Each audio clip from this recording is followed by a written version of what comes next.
Hello guys! Hello para to sa lahat ng mga Cancer. Cancer, welcome dito sa aking channel, Kapalaran 888. Welcome guys.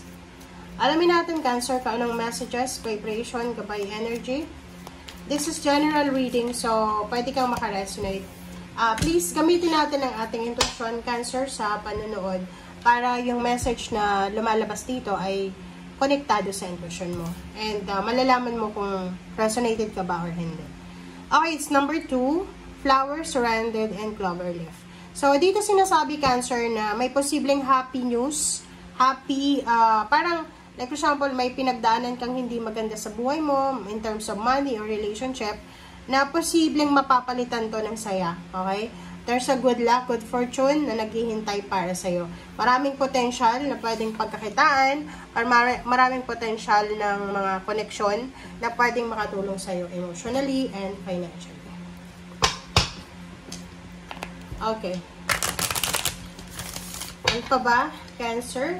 Oh, sorry.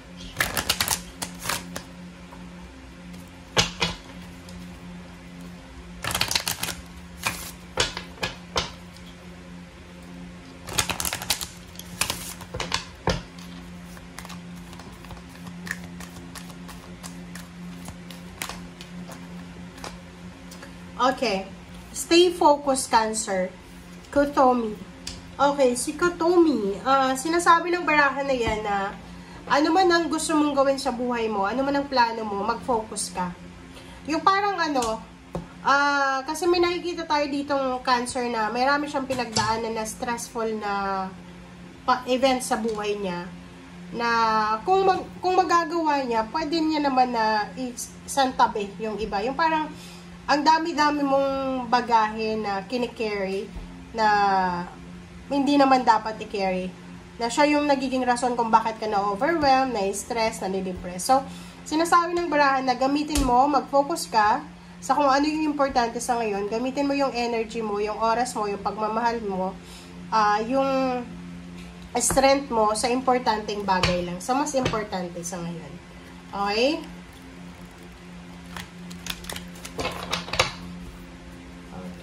Ito na guys. Malaki kasi na ito.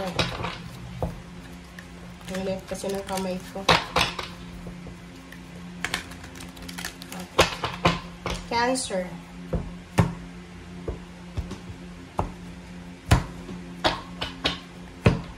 Okay, first card natin is the Star. Wow.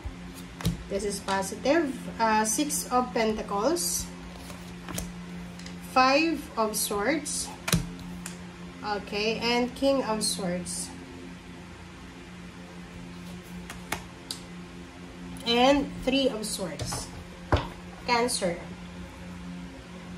Sa ilalim mo dito is 6 of Swords and then 10 of Pentacles, 10 of Cups and 10 of Wands. So, parang sinasabi ng baraha mo dito na tingnan mo, Wheel of Fortune din. Okay.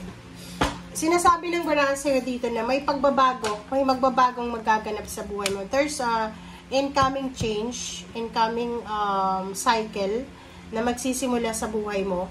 Nakikita ko sa'yo dito na kung unemployed ka sa ngayon or medyo hindi ka busy, magiging sobrang busy ka sa mga susunod na araw, buwan at linggo.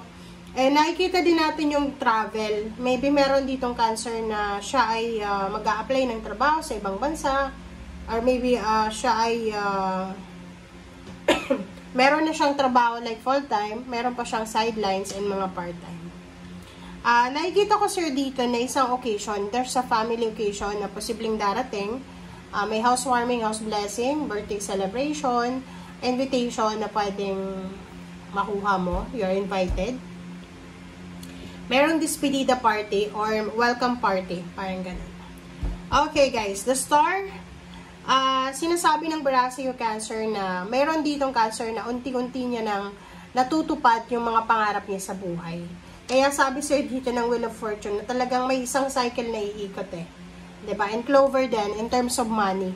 So, kung ano man tong pinagdadaanan mo sa ngayon, masaya ka man, malungkot ka man, may pera or wala, sinasabi ng Barasio na parating na parating na yung mas malaking biyaya na nakatadhana para sa'yo. But, malaking responsibilidad ito. Hindi naman, like yung blessings na yan, ibibigay sa'yo na wala lang nakapalit. No, may kapalit yan. Bibigyan ka ng blessings ng universe, but you need to be careful kasi malaking obligasyon yan. Okay? Malaking obligasyon yung blessings na ibibigay sa'yo ng universe. Financially, sinasabi ng barahan na may financial balance na darating sa buhay nyo.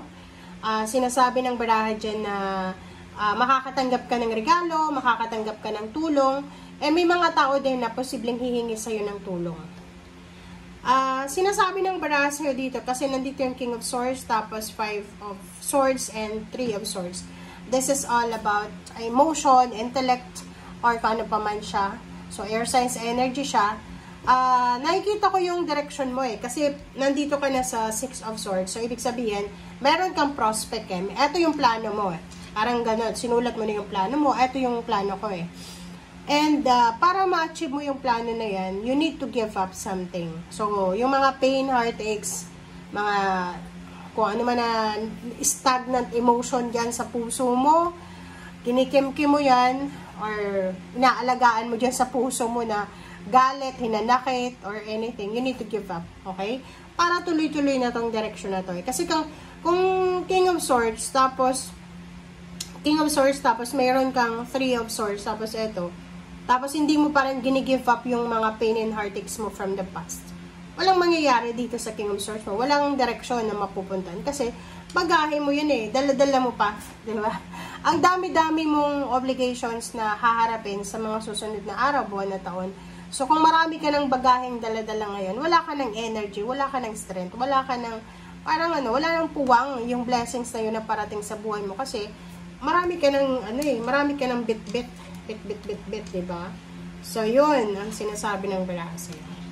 And, tingnan natin, i-clarify natin. Cancer.